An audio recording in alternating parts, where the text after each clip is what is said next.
This is Richard Wolff from Democracy at Work, responding to another Ask Prof Wolff question from our Patreon.com community. And this one comes from Tara McLeod.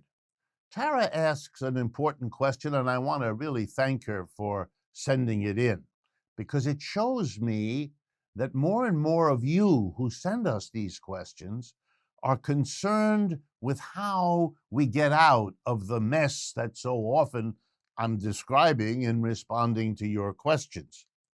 Tara McLeod asks, do you believe that the equality we seek, and I appreciate being together with you on this, and you're quite right about it, can that be brought about by a swift and sudden collapse of corporate fascism, Tara's words, or a civil war, Tara's words, or an evolution in culture through the constant promotion of Marxist and socialist thought? In other words, how do you get out of where we are to a far better place? The big question, if ever there were a big question. So let me try to respond, and I hope it isn't frustrating. We need it all, Tara. We need the development of critical thought about what we have and about how and why it could be better.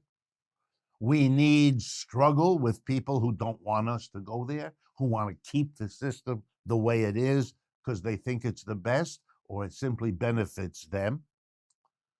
And we can't rely simply on the collapse of the existing system, because that leaves open the question, what will happen in such a collapse? Where will things go?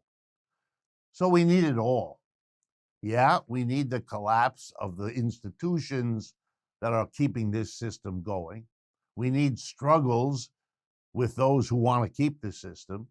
And we need to develop the consciousness that knows how to respond when the system breaks down, as, for example, ours does these days. And to drive home the point, a few examples. Before ever the American Revolution happened back in 1774, 5, and 6, there were developments of thought at that time, which were thoughts about how and why it would be good to be independent of Great Britain.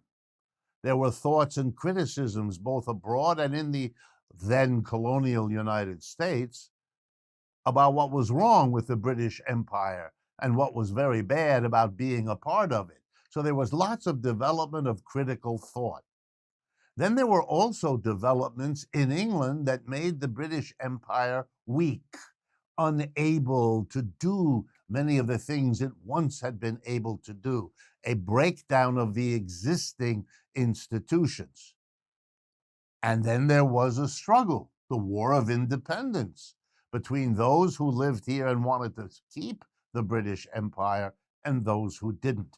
All of that had to come together to make possible the break, which was achieved by the War of Independence and then again later by the War of 1812.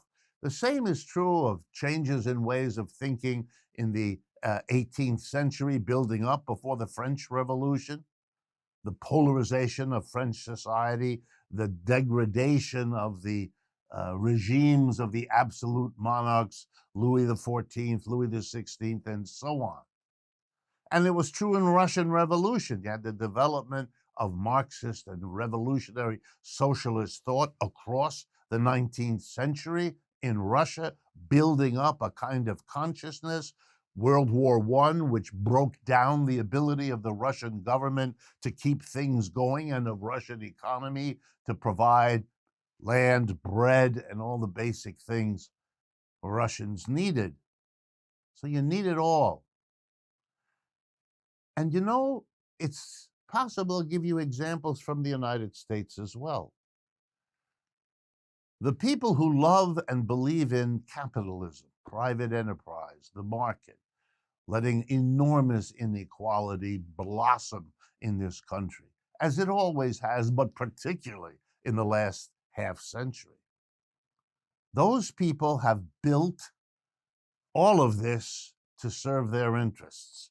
They started by pumping out an ideology ever since World War II in reaction to what happened in the Great Depression, the New Deal and Roosevelt.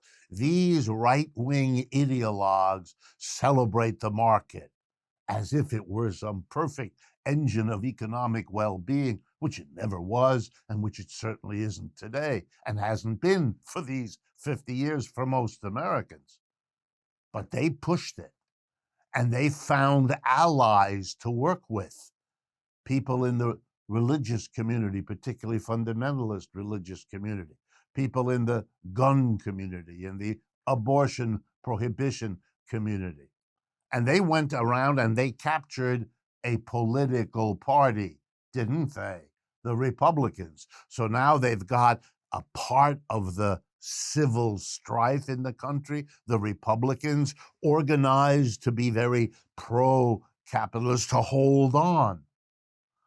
The Democrats have done more or less the same. They don't oppose capitalism, so they haven't done that. Could one oppose capitalism and build not just a consciousness, but to mobilize for struggles with those who oppose you? To take advantage, if the system breaks down, of that breakdown to chart a new direction? Sure, it could. We actually have an example very recent, June 12th to be exact, Sunday, not very long ago. An election in France, where the president of France, Mr. Macron, walked away, his party, with 25.7% of the vote, as against a left-wing challenger, a unified party of socialists, communists, Greens, and other left-wingers, which got 25.6% of the vote, 0.1% different. The greatest challenge from the left in modern European history. Wow. What's happening in France is those political left-wingers got together and they understood we mount a social movement, but we coordinate with a political effort. We coordinate and make a critique of a government that isn't working real well, of institutions that are breaking down. Yeah, and you put these things together and all kinds of breakthroughs are possible. So, Tara, we need it all. Coordinated would be better than not. Organized, crucial, if it's going to happen. If these kinds of interventions strike you as useful, please work with us, help us to disseminate and distribute them, be our partner, and we will be very, very appreciative. Thank you.